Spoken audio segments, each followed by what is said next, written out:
Hi, I'm JD here at the Waxahachie National Wildlife Refuge. Basically a model of the Everglades where they can make stuff to restore the Everglades before bringing it to the Everglades. So what is your job here at the Waxahachie Refuge? I am the Urban Refuge Program Coordinator, so I do the education and outreach for the community surrounding the refuge. Yeah, and what are the impacts that humans have made on the KOE watershed?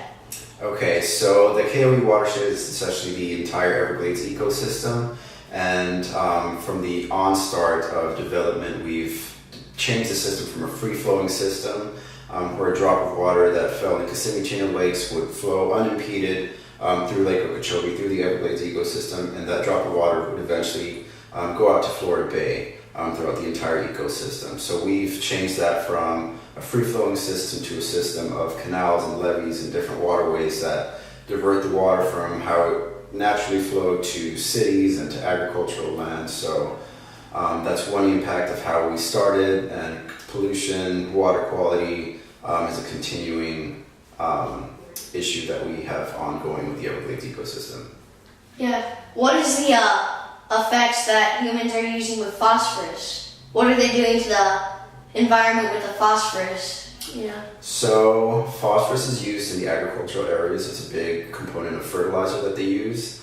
And when that fertilizer is introduced into our system, the Everglades is traditionally a low nutrient system. It's adapted that way. And when you introduce all these new nutrients, you get algal blooms, plants that should not be there, that are now there because of all these excess nutrients. And that undoes the balance of our delicate ecosystem that's dependent on low nutrients. Thank you. You're welcome. I'm here at the cypress swamp.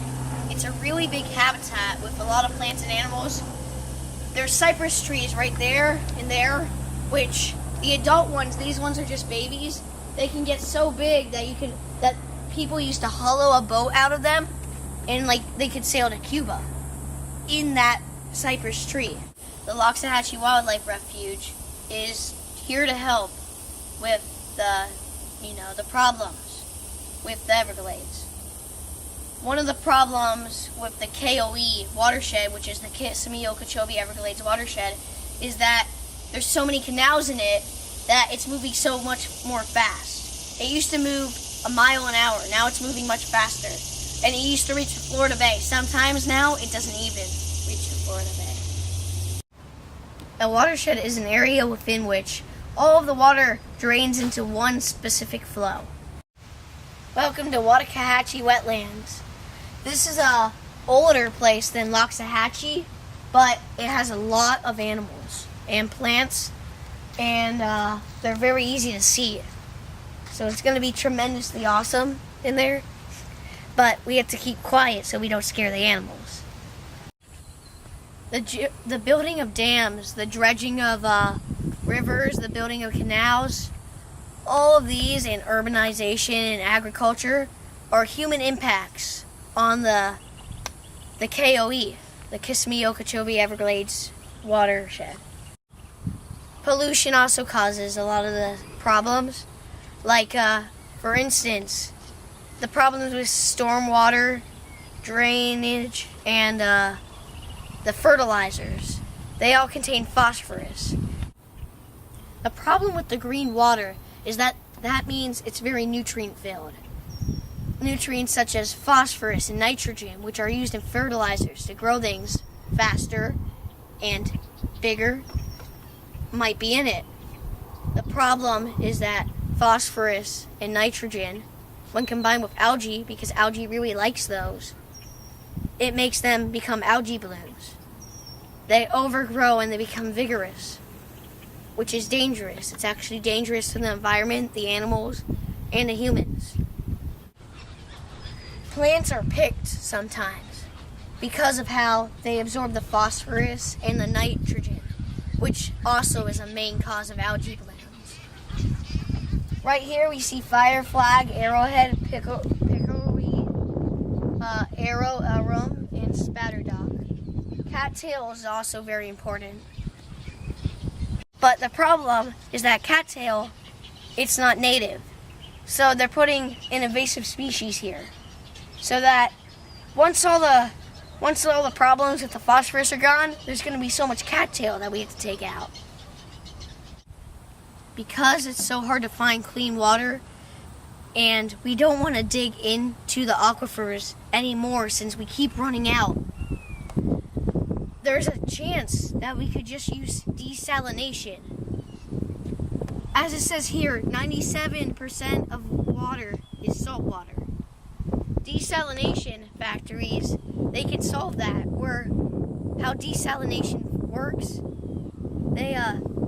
you could take salt water, filter out the salt, and make fresh water, which means we could basically drink ocean water, filtered.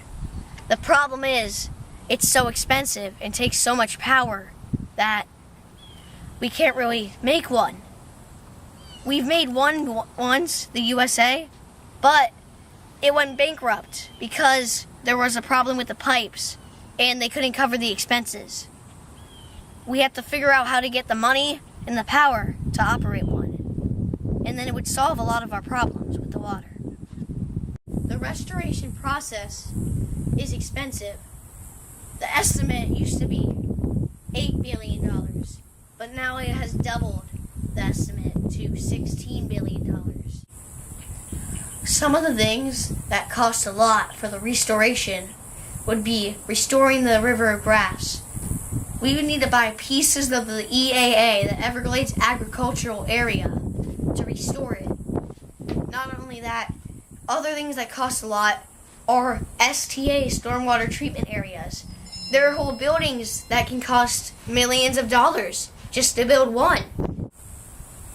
Even though these places look like the real thing, like with the refuge and restoration and conservation, they will never be the same as the natural version because they're all man-made.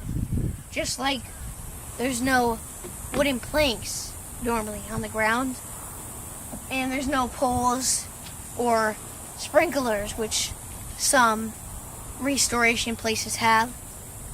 It won't be like the real thing. The goal is to conserve the Everglades and to bring it back to its new form by destroying the dams. But its pattern, its trail of rivers won't ever be the same, scientists say. So, no matter what we do, we won't have that old Everglades back.